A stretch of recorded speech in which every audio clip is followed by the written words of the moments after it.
Good afternoon. How's everybody doing? Welcome. My name is Ranger Karen. I'm with the New Orleans Jazz National Historical Park. We are the only national park in the country dedicated to a single American art form, and that is the music that was created right here in the city of New Orleans. And we are happy to have an ongoing partnership with the New Orleans Jazz Museum. We're in this beautiful third floor performance space.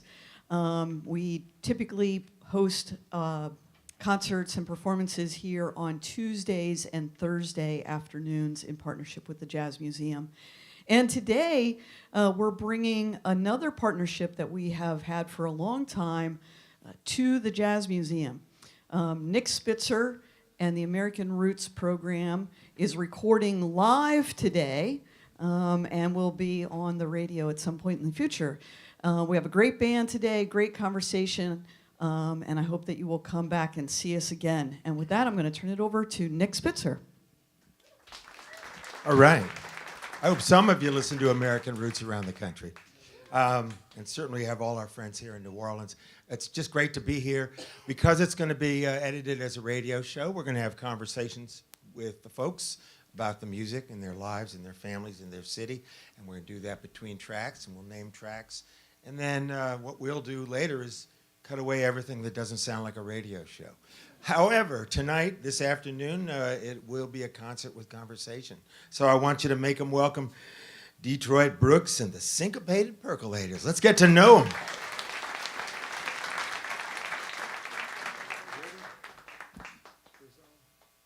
Here we go. First song we'll be playing for you today will be Hindustan. I know that everybody here is familiar with that song. So we'll bring it to you again. Let's go.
Classic New Orleans traditional jazz from Detroit Brooks and the Syncopated Percolators. We're going to meet all the percolators by and by. But first of all, I just want to say, hey, Detroit, it's good to see you again, man. It's good to be seen. It's good to be here. Yeah, well, we got a great band that you put together, and you always do. Tell us a little bit about your family, your life in New Orleans, the neighborhoods growing up, music in the family. Well, I come from a musical family. My dad was a gospel singer. He was a gospel singer out of Natchez, Mississippi. And when he came to New Orleans, he formed a group called the Masonic Kings, which traveled around. He didn't go out of the country or anything, but we traveled Mississippi. It was the longest trips we ever took. But it was fun and it was good music. He taught. I have 2 other brothers and 2 sisters that are also singers. And he used to keep us around the table singing harmonies and playing music. My father was also a piano player, and he taught us how to do harmony in groups, in groups and stuff. So that's what really started us to perform with my father's gospel group. What part of town did you grow up in? All over. Uh-huh. We didn't stay in one place long enough to meet the neighbors. My dad moved a lot, but we basically wound up in the 9th Ward. Okay, 9th Ward. Growing up in the 9th Ward. Yeah. And, I mean, a lot of music comes out of the 9th Ward. Oh, yes, a lot of great artists that are now passed on, but lived in the 9th Ward. Sure. Some Oliver Morgans and Fats Domino. And Right, yeah. I lived right, maybe about my father's house was about 4 blocks from Fats Domino. Is that right? Yeah. Yeah. Yeah, losing Fats was quite a loss. I know it was. Everyone came out. They didn't even have a call for a funeral, jazz funeral. I think there was about 40,000 people in the street that night just out there. Right. I didn't make it, but I heard it was. Yeah, and then more again. But what about you, music? You mentioned the church, but tell me about you and the banjo and the guitar. You're a string player. Yeah, I'm actually a guitarist that's studying banjo still. And I guess I will always be, when you listen to Danny Barker and Great banjo player. I will always be working on this. But my main instrument was the guitar, playing with my father's gospel group and also playing R&B with my sister's group. And so I focused more on guitar than I did anything else, and songwriting. Okay. And you worked, I mean, you didn't always make a living as a musician. No, I worked for my last job. My last job that I performed work at is Amtrak. I worked for the railroad. Yeah? I'm messing up because I'm not speaking in the mic. They went a little closer in. I guess I need to put Maybe I can move that. That's better? There you go, yeah. Okay. Yeah. Amtrak. Yes, I worked for Amtrak in the railroad, and I got hurt not on the job, but off the job, and I had to have surgery on my neck, and they put me on disability. So I was on disability till I was able to draw for retirement. And were you a barber for a while in life? Yes, the barber for 30 years. I've done this both of them at the same. I've done barbering, worked for Amtrak, and also played music. Oh, it's, a triple threat. Yeah. To my own health. Oh, well, yeah. Yeah, well, I mean, you got cutting in music and cutting in barbering. Barbering, yeah, and cutting in the trains. Yeah, okay. Yeah, it all fits together then in some way, even though it doesn't always make you happy to have 3 jobs. So what's next? What you got in mind? We have a nice long set list here, a lot of things to pick from. We'll meet the rest of the guys in a few minutes, but what would you like to bring us now? Fellas, let's make this decision. What we want to do? It's going to be a group decision. It's a group decision. Does everyone have a vote? Yeah. They do? You too. Yeah. Oh, really? Yeah. You really run this like a democracy, man. We don't have too many of those anymore. All right, we can do that. By acclamation, yes. Yeah, from from Jamil Let's Sharif, do the When trumpet You're player. Smiling. When you're smiling. Is that okay for y'all? Okay. It's easy here. Live on American Roots. Yes.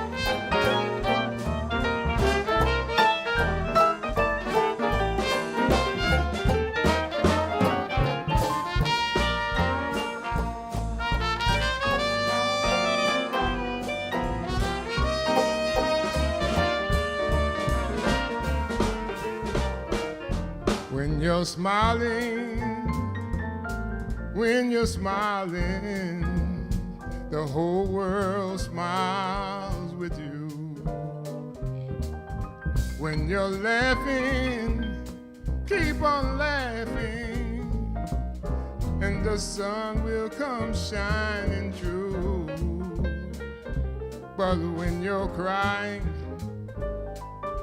it brings out the rain. So stop your crying and be happy again. When you're smiling, when you're smiling, the whole world will smile with you. When you're smiling, keep on smiling, and the whole world will smile with you. When you're laughing, keep on laughing, and the sun will come shining through. But when you're crying, it brings on the rain. So stop your crying and be happy again. When you're smiling, keep on smiling, and the whole world will smile with you.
you're smiling, when you're smiling, the whole world smiles with you. When you're laughing, keep on laughing, and the sun will come shining through. But when you're crying, it brings on the rain. So stop your crying and be happy again. When you're smiling, keep on smiling, and the whole world will smile. The whole world will smile. The whole world will smile with you.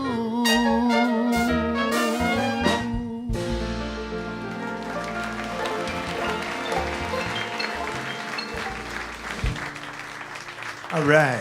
Thank you. Whole lot of smiling faces with that one. Yeah, always good to get into it, get everyone in a good mood. We appreciate it.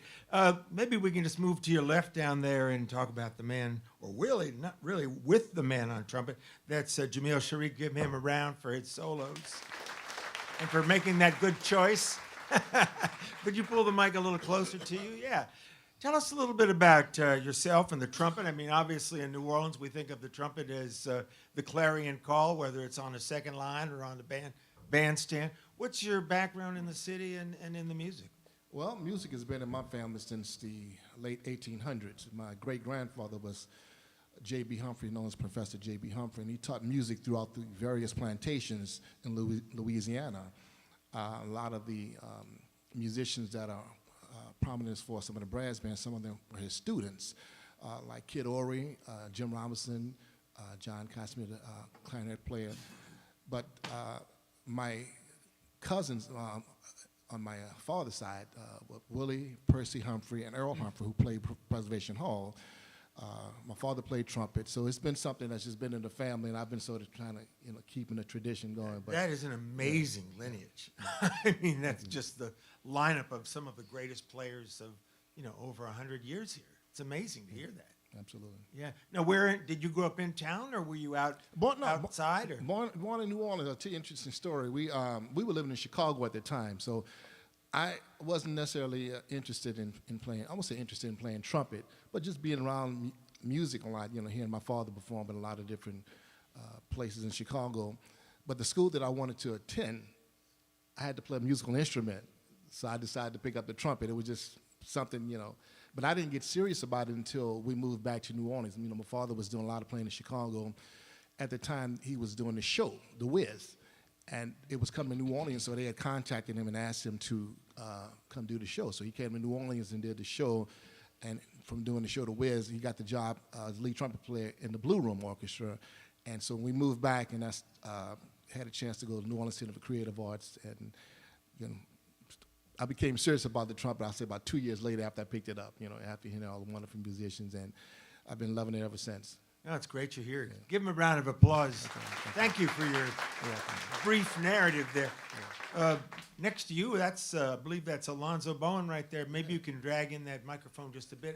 I know Alonzo from your days at what we now call the Willow School, as Lusher, keeping those kids straight, leading the band. But I know you've done so many other things. I think some of the building trades and music and a variety of things. Tell us a little bit about yourself and the saxophone and the clarinet.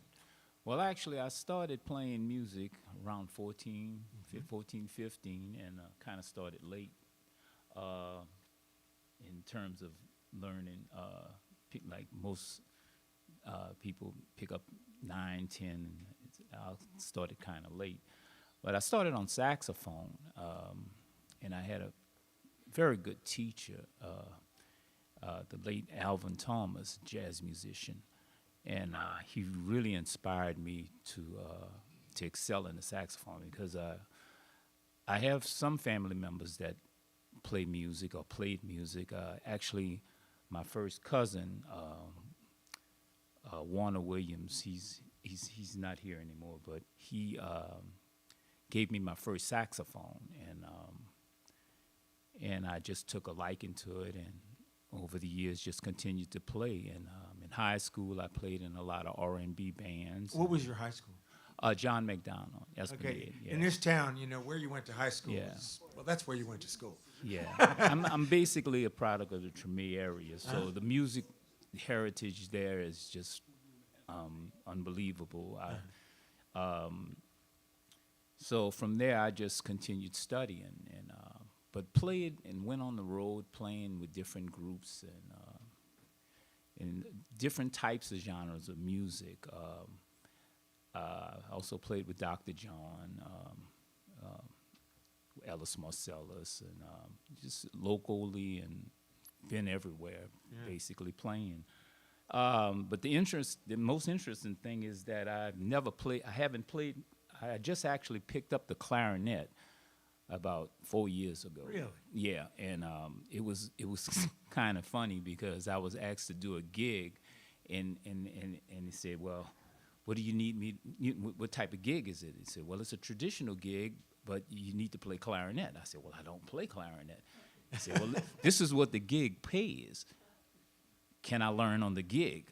So it was like, yeah, great. So from then on, I just took a liking to it, and I mean, I really enjoy playing it. And has it taken a liking to you? It's a love-hate, but it's starting to get real close. And I've also taught music. I taught, and you were referring to the Willow School.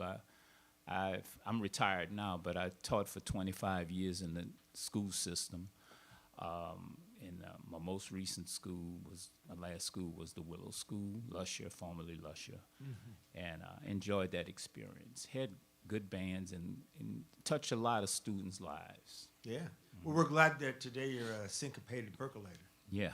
I'll tell you what, we'll keep going with a little bit more history with everybody in a few minutes. Yeah, let's give him a round of applause. All right. Lonzo Bowen. We may get to clarinet yet. So back to the leader on the bandstand. There seems to be something going around here as to what might come next. We're gonna feature Mr. Lonzo Bowen on Basin Street Blues. You're going to go straight to it, huh? We're gonna, yes. Yeah, he said clarinet, so hey.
Oh, yeah.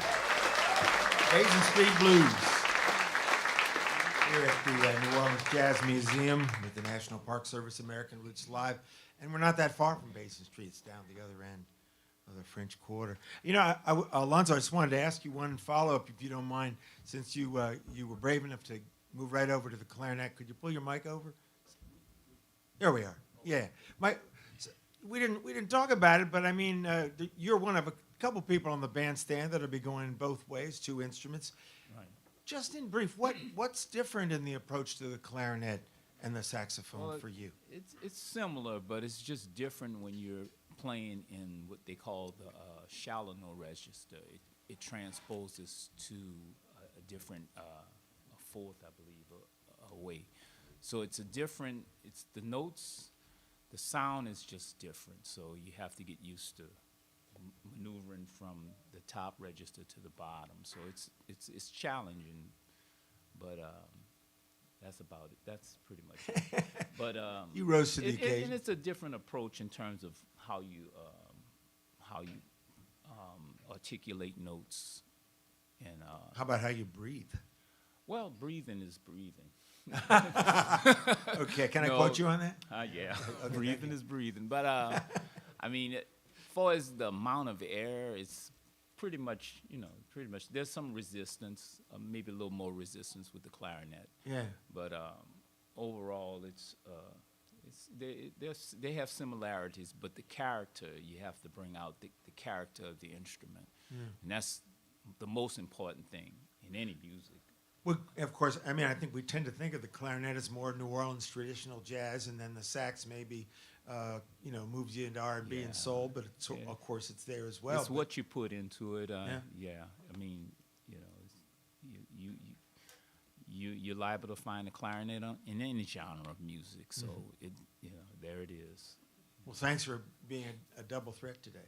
Oh, thank you. Yeah, we appreciate that. All right. Now, Alonzo talked a little bit about the importance of schooling, both being a teacher and learning. Down there on the end is a young man from a family, I believe, what did we come up with? Is it 15 or 16 kids?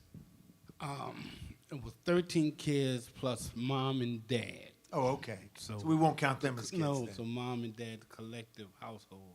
Okay, so that would get us to 15 total in the family. Yes. Yeah, but plus all the kids that follow you down the street, Well, and all the people that come to your shows over the years. But tell us a little bit about your father and the family band, because your learning of jazz is right inside the family Right. for the second lines and parties and other types of activities. right.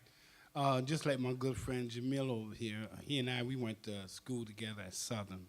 And Southern University in New Orleans? in Baton Rouge. Yeah. And we studied Oh, music right. together, Okay. and we all come from the The same main campus in right. Baton Rouge. We all kind of like the staple was mainly music in the house. Right. You didn't listen to no rock and roll. You didn't listen to nothing else but jazz. Yeah. My father, Ernest Doc Paulin, he passed away in 2007 at 100 years old. And his grandfather, Edgar Peters, that his uncle, Edgar Peters, called him Squeezebox Peters. He played the accordion. And that was like around Jamil relatives' time, around 1880, like that. They came up like that. So my dad, he was born in 1907. So he was involved with the music, and he wasn't aware that he was involved with it. They didn't have a name. They didn't have a name for the music, that style of music they were doing. And my dad said they call it gut bucket, or just, they just, call it smoke up a dark alley. We just going in there and go do something. And that's what they were doing, in New Orleans at that time. So my dad, he played trumpet, and we have a large family. I had 9 brothers, 10 boys and 3 girls in the family, and all family members played music. And my dad actually didn't really encourage the siblings, my brother and I. It was my mom. She kept it together, or else. You know what I'm saying? You did one or two things. Either you read a book or you practiced your instrument. Which one you want? Yeah. So that's how it was happening on 7th Street. Yeah, that sounds like a great upbringing, man. That's incredible, too. But to be able to learn inside your family with, as you say, not really even having to learn just there. It's part of life. You're going to do it. Right. That's exactly right. My father, he was he studied music at the Greensboro School of Music.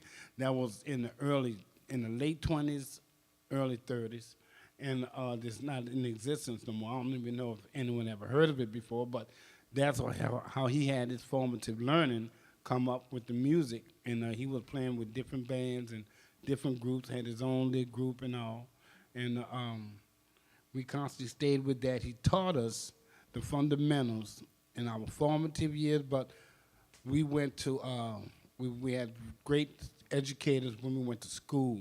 The music teachers, they really took pride, all the teachers took pride in the way they approached their teaching method to you. What was your school?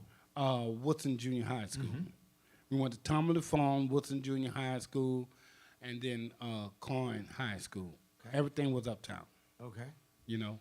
But I didn't stay at Coyne High School. We got into a situation, so we had to transfer.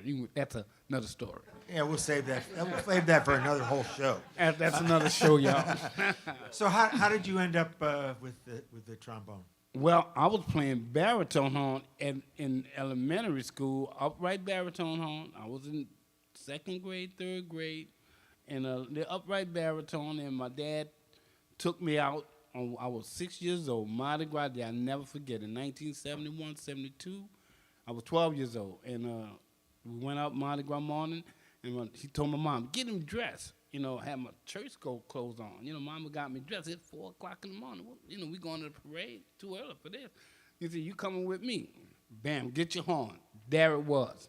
I could barely play a B-flat concert scale. I was out there. I was wide open. So there it was, and so over time, we worked on it, got it together, stayed in school, we practiced, for the technical aspect of the music. We got that together. Then the jazz part came in as we got older, playing with my dad, and stuff like that. Well, I always remember just seeing the band, the family band, often at Mardi Gras, Yeah.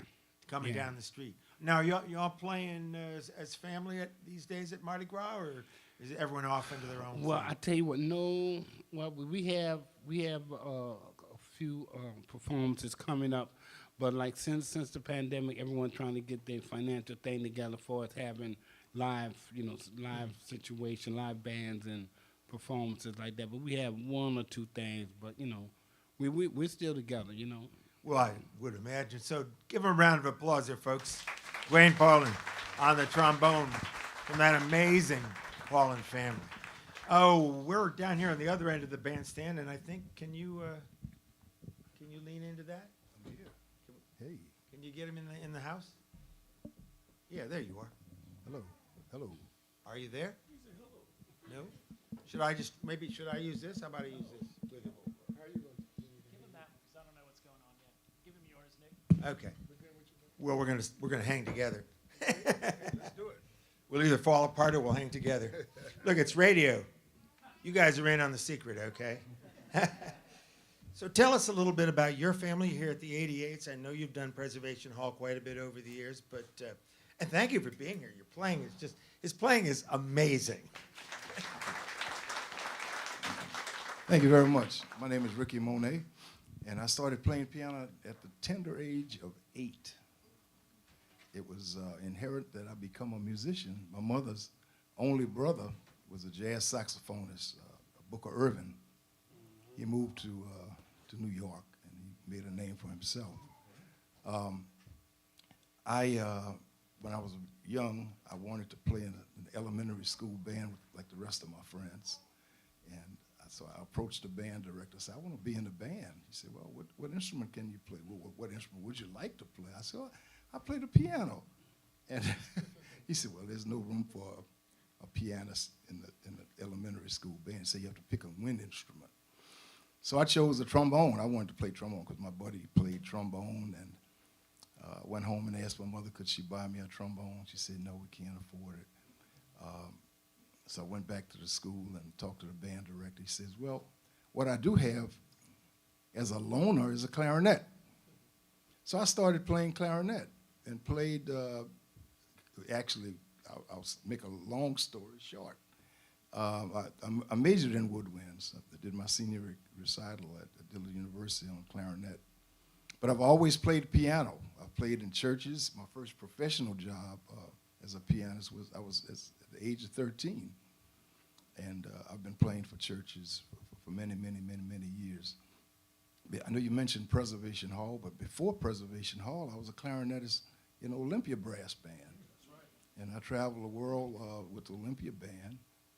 And when I left that band, I worked at the Windsor Court as a pianist, did a lot of their corporate functions, and started at Preservation Hall as a pianist. I first substituted in 1982 for the legendary Sweet Emma Barrett. Oh, yeah.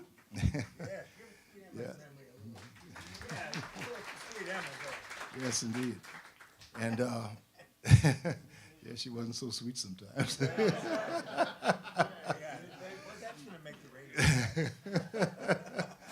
Yeah, but I retired from the road with Preservation Hall in 2016. After so many years out there, I've been around the world many times, played for many U.S. presidents, the Queen of England, the King of Thailand, just all over everywhere. All right. So I have quite a few things I've done. Give him a round of applause for that great narrative. But I got to ask you, do you ever feel lonely when a second line goes by? I mean, you don't go pushing your piano down the street. I don't, and I have played clarinet in some jazz funerals. I don't play it anymore. I think the last funeral I played was John Brunius, I think. Yeah, and maybe once since then, but I didn't play clarinet on the last one. I played the melodica, which is a wind-driven keyboard. Yeah.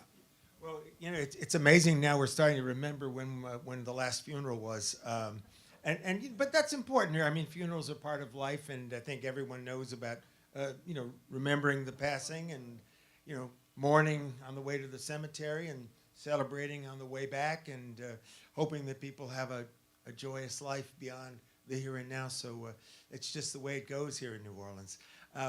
If you're not from here, if you just drive around, you will see monumental cemeteries all over this relatively small city, and everyone remembers these special occasions. I think right now we're ready to go back to a little bit more music. What should we do here? I see you've got the electric guitar there in your hand now. Yes, Yeah. just a change up. Change up for Detroit Brooks? You're so modest and quiet, Detroit. What's the change up going to lead us to? We're gonna do maybe Some of These Days. It's a good one. How about y'all? Some of These Days. Yeah, back to democracy. Give them a round of applause as they come back on here. Detroit Brooks and the Syncopated Percolators.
Brooks. Syncopated Percolators. I'm not going to say percolated syncopators. I promised myself I wouldn't. Detroit has just switched over to the guitar. We're going to find out a little bit more about that in a few. We're going to find out about Danny Barker Festival coming up in a few. But we got to get over to the rhythm section over there. And are you passing the microphone away, Gerald? That's Gerald. That's Gerald back there. Gerald French. Give him a round. Keeping time back there. Thank you for that, Gerald. Thank you. You're welcome. Yeah. You know, tell me. No, I knew Bob French. Who didn't know Bob French? Oh, God. Oh, yeah. Not God, Bob. Yeah. Well, you know. oh, God, Bob, too. Yeah, exactly.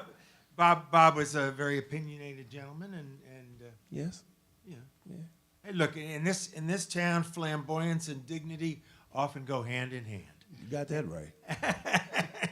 Sometimes more, sometimes the other. So what are you? You're kin to him, Yeah, Bob's my uncle. Uncle Bob. Yeah, Uncle Bob. Uncle yeah, Bob. George is my dad. Right. Okay. Yeah, everybody thinks because I play drums that Bob's my dad. No, Bob's my nephew. I'm Bob's nephew. Yeah. That's why we're here on public radio, to clear Yeah. up these facts, Yeah, make sure yeah. everybody understands that. Yeah. So, but tell us about playing drums in the French family and music in the family. I can reiterate some of the same things that Jamil and Dwayne was talking about. Music for me was osmosis. I mean, it was like you were around it all the time. I mean, I started going to gigs with my grandfather as soon as I could use the bathroom by myself. You know, my mom would get me dressed and I'd put on my Sunday, suit, and I would go to the Fairmont with my grandfather. Fairmont Hotel. Yeah, and now the Roosevelt. Right. And I would go with my grandfather to gigs. There also the New Orleans Country Club, and then later on towards the end of my grandfather's life, he had his own club on Bourbon Street, right there where the Tropical Isle is. And what was the name of the club? It's called Tradition Hall. Oh yeah. Yeah. So I mean, I've been around the music. I mean, my mom said she knew I was going to play something she knew I was going to play drums. Because whenever she would go to the club and Bob would be playing, I would start moving in her stomach. So she said, yeah, he's going to be a drummer. Yeah. So. There's a question I never did ask Bob or anyone in your families, but do you know how far back the name French goes in your family? Yeah. My family came here about 1860 from South Carolina. And actually, my great-grandfather was a tuba player that played on the river, and his name was Bob. That's where Bob gets his name from. My grandfather's father's name was Bob. So you came in from an English-speaking American state to Louisiana, which by then is an American state, but dominantly French-speaking, probably till the Civil War. Right. And into the 20th century. Right. Did anyone in the family learn French or speak French that you know? Well, my grandmother, my grandfather's wife, she spoke fluent French. Yeah. So whenever she would be at the hall and we would have visitors from out of town, she could handle that. Yeah, she could have a conversation with the people in French and with no problem. Right. Yeah. Well, most of the French speakers in Louisiana these days are out in rural Southwest Louisiana. Right. Well, Cajuns and Creoles, Well, Zydeco, well, my Cajun. grandmother was from Edgard, Louisiana. Oh, Edgard, okay. Yeah, so they spoke lots of French there. All right. And my grandmother's side of the family, they all speak French. Yeah, it just occurred to me to ask you about that. It's kind of amazing. Now, over the years, have you played second lines as well? Oh yeah, I started off playing in the Young Olympia Brass Band, and me and Jamil were talking about this earlier. We're talking about how these kids are, they complain about 4-hour second lines. When I was playing second lines, we played 6-hour second lines. Yeah, we would start at noon and the parade would be over at 6. Well. So, and then when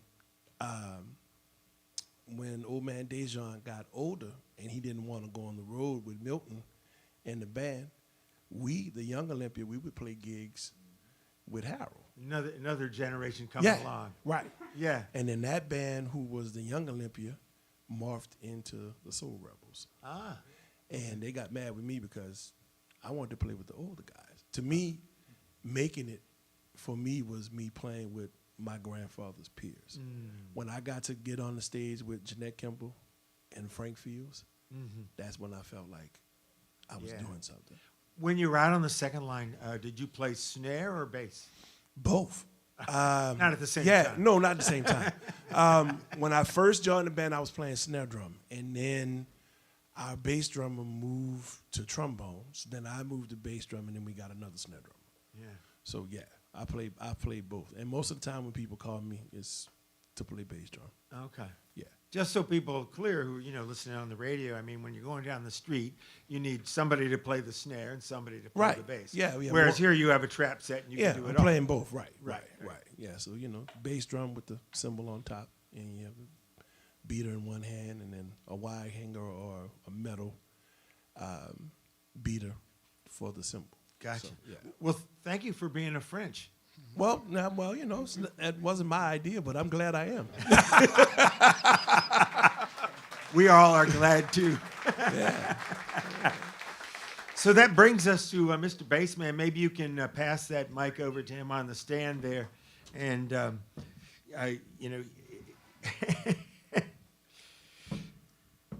Richard Moten, give him a round for what he's been doing out here, which is phenomenal bass playing. You gonna wrestle with that thing? I'm going to take it off. Take it off. Yeah, there you go. Yeah, just. Oh. Yeah, we'll pick it up from there. Can you do it? All right, I have it now. Yeah. All right.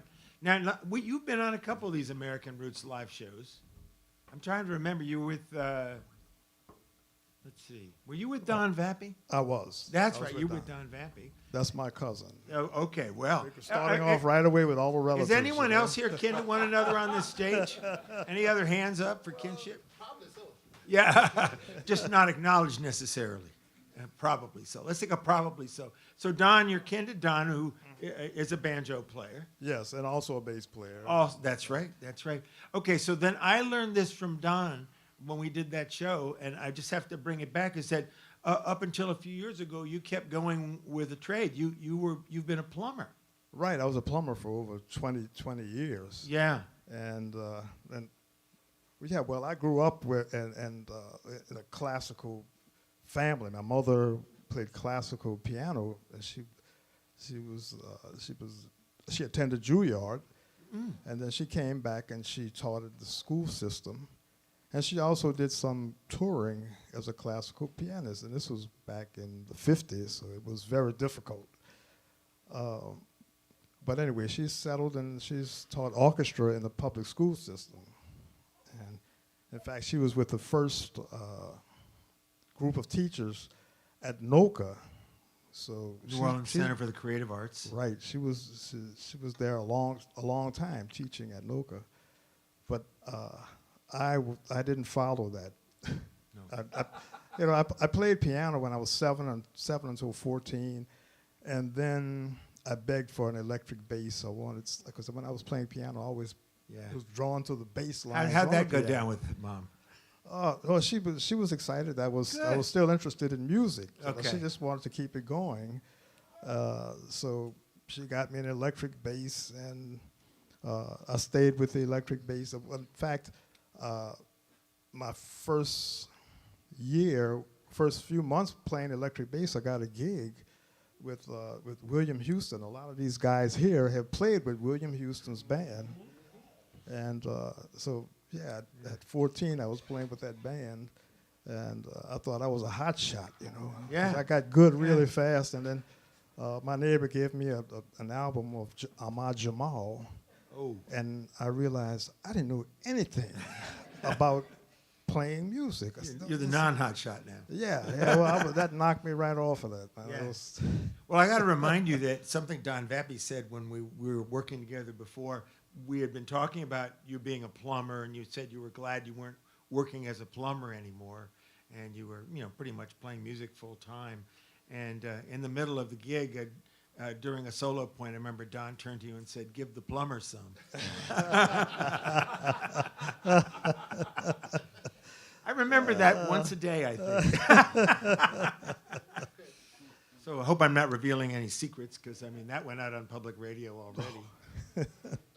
Any bad joke is worth retelling at least once. Well, that was pretty good. Yeah, it was all right. Yeah. Well, we'll give the plumber, give the man a round of applause there. Richard Moden on bass. So great to hear from you and everybody. We have a little time left, and we're going to come back to the question of banjo, guitar, and Danny Barker right after this. But what should we do here to move us along? Turning back to our great band leader, Detroit Brooks. Another vocal song, Wonderful World. Wonderful World. Okay, do we need to get crowd approval for that? Seems to be our tradition now here on Roots. There you go. We'll start with a B.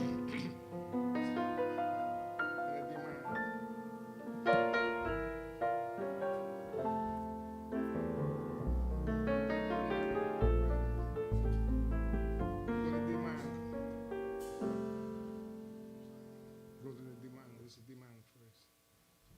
Yeah, you have the bridge.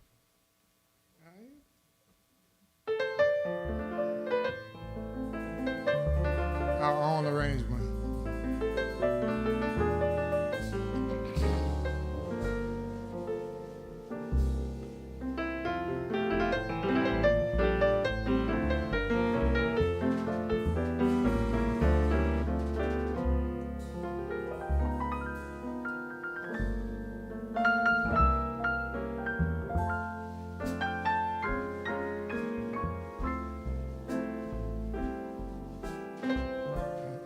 I hear babies crying, and I watch them grow.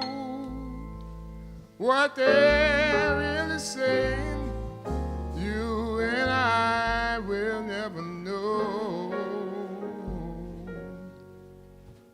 I see trees of green, red roses too. I see them bloom for me and for you. Then I say to myself,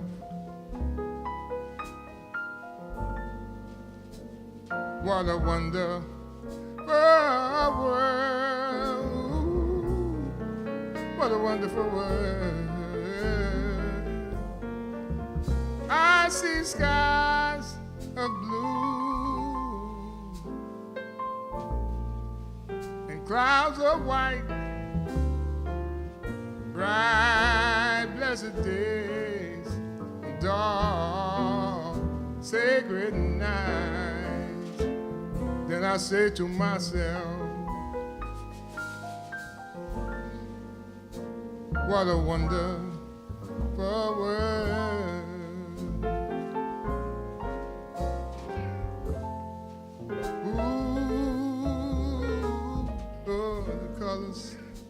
Of the rainbow, so pretty in the sky, and the looks on all the faces of the people passing by.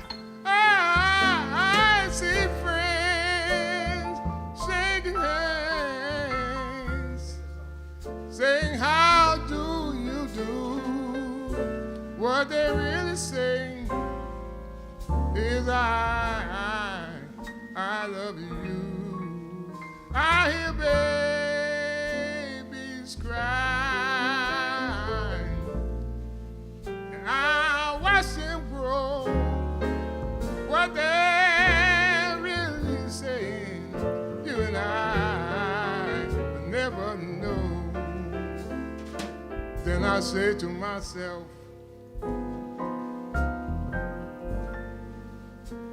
what a wonderful world.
colors of the rainbow, so pretty in the sky, and the looks on the faces of all the people passing by.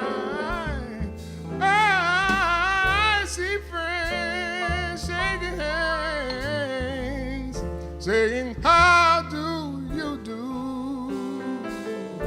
What they really saying is, I love you. I hear babies cry, and I watch them grow.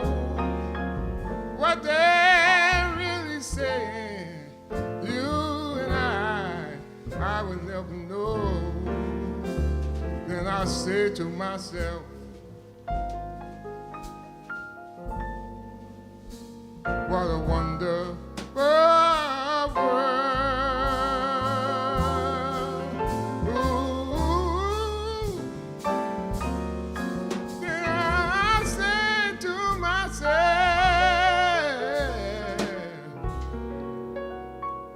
what a wonderful world.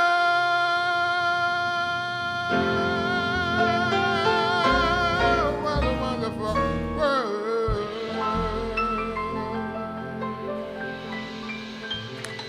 Thank you. Thank you.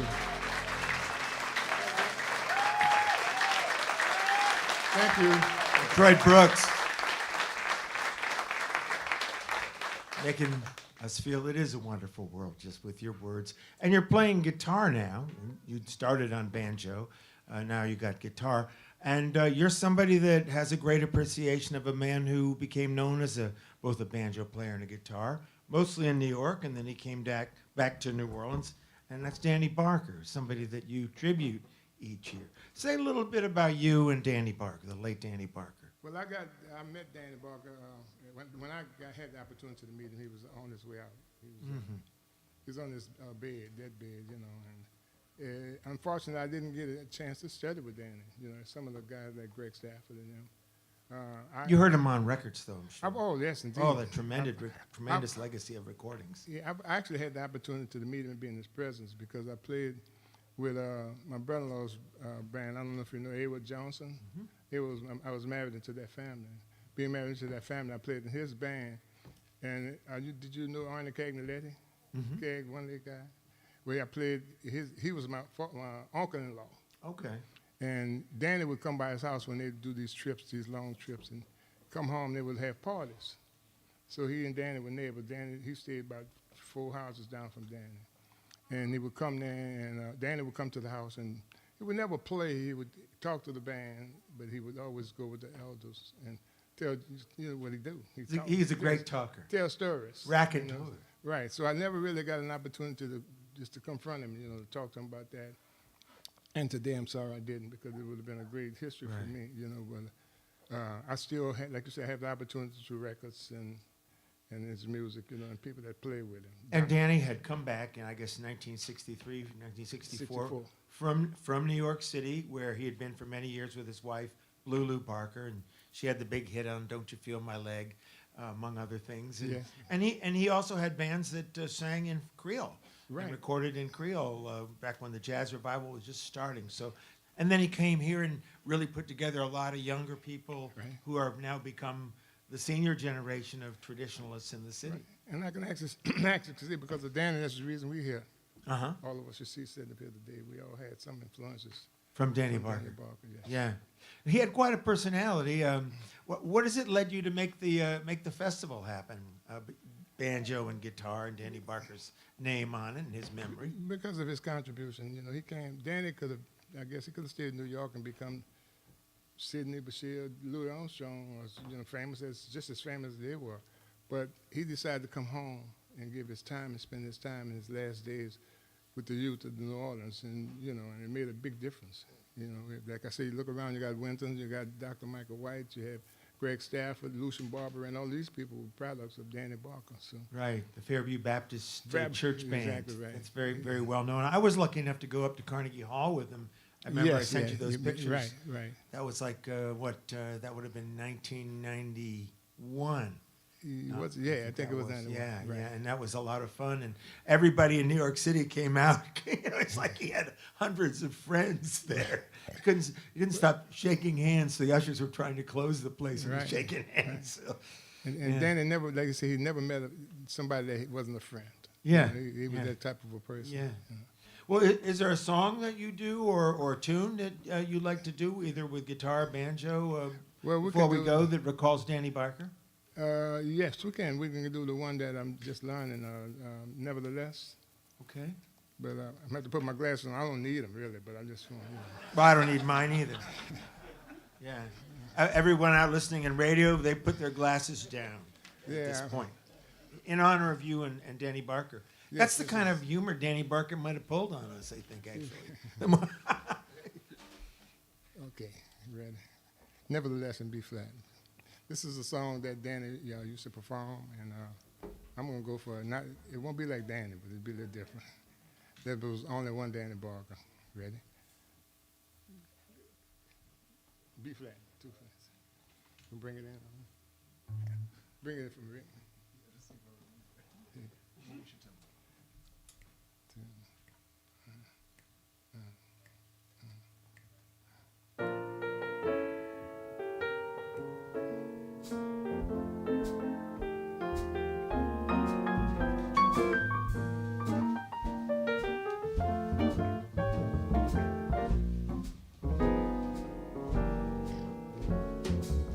Maybe I'm right, or maybe I'm wrong.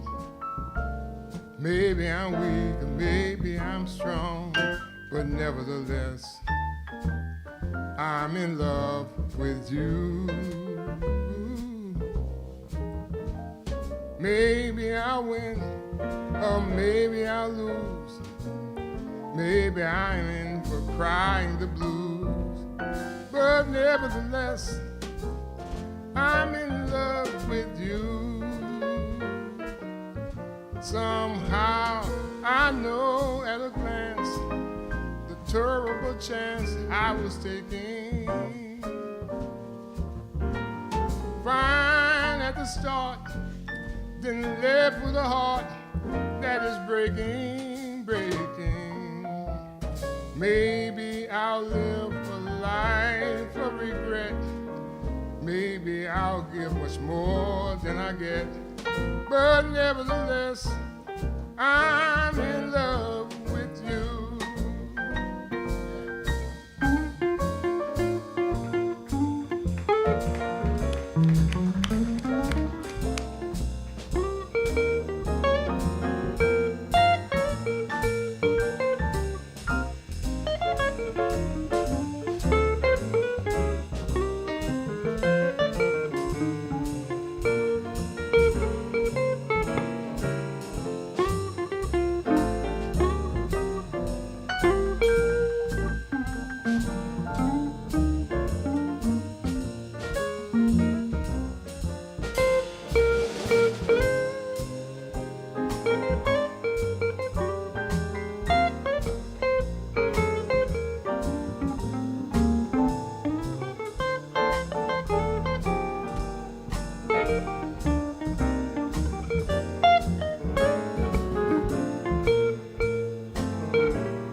Maybe I'm right, or maybe I'm wrong. Maybe I'm weak, and maybe I'm strong. But nevertheless, I'm in love with you. Maybe I'll win, or maybe I'll lose. And maybe I'll end up crying the blues. But nevertheless, I'm in love with you. Somehow I know at a glance the terrible chance I was taking. It was fine at the start, but then left with a heart that is breaking, breaking. Maybe I'll live a life of regret. Maybe I'll give much more than I get. But nevertheless, I'm falling in love with you. Nevertheless, I'm falling in love with you.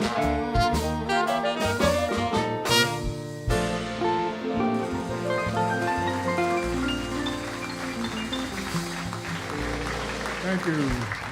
The voice and guitar of Detroit Brooks. Yeah, thinking about Danny Barker. Let's give everyone a round of applause here before we leave you. Ricky Monet, piano.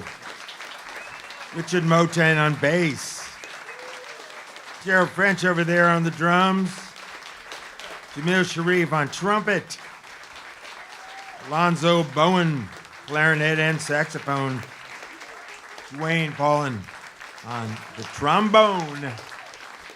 The Syncopated Percolators, the Syncopated Percolators. Yeah, I'll have to say it a bunch of times. And we want to thank the National Park Service, the New Orleans Jazz National Historical Park, as well as the New Orleans Jazz Museum. And before we go, I think the idea was maybe to give us a gospel tune on the way out. Is that still the plan? Yes, let's go. Okay, he's the planner. Give him another round of applause here. Thank you very Detroit much. Brooks, he's the man with the plan. Oh, listen. You gotta go. Let's see. Let's do the gospel song. Yeah, the gospel song.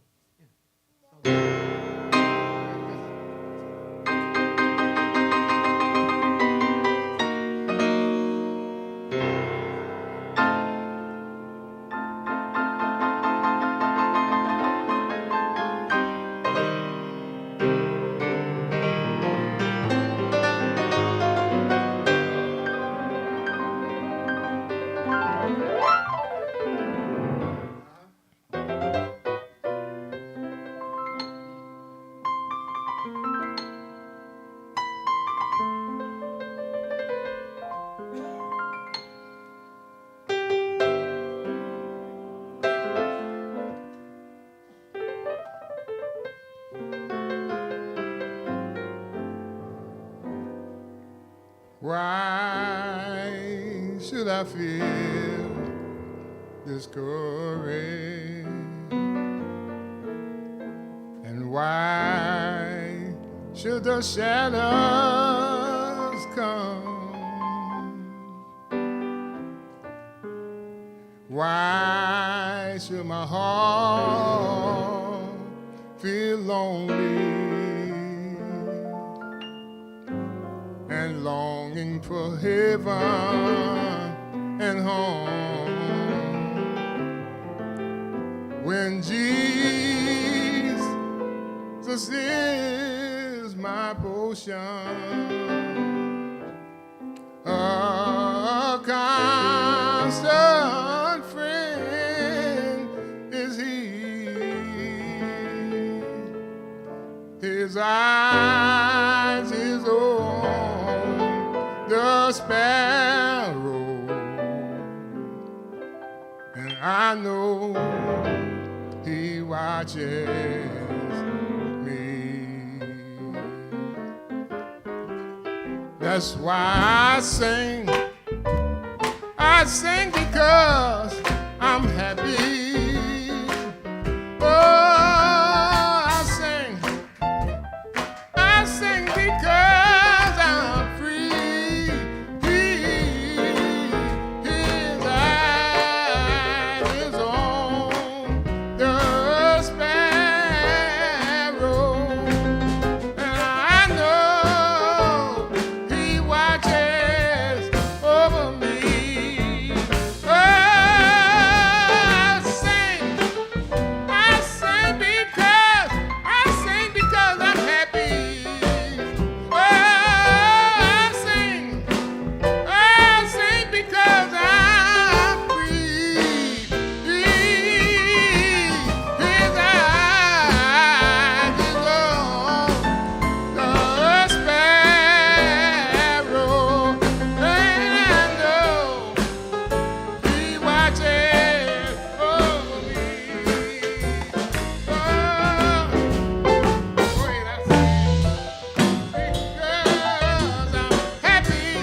Thank you. Thank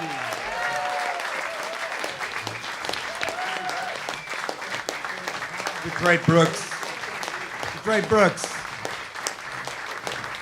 And the Syncopated Percolators here at the New Orleans Jazz Museum on American Roots Live. With you, great audience. Thank you so much. Thank you, Mr. Nick Spitzer, and to the Jazz Museum for hosting us. And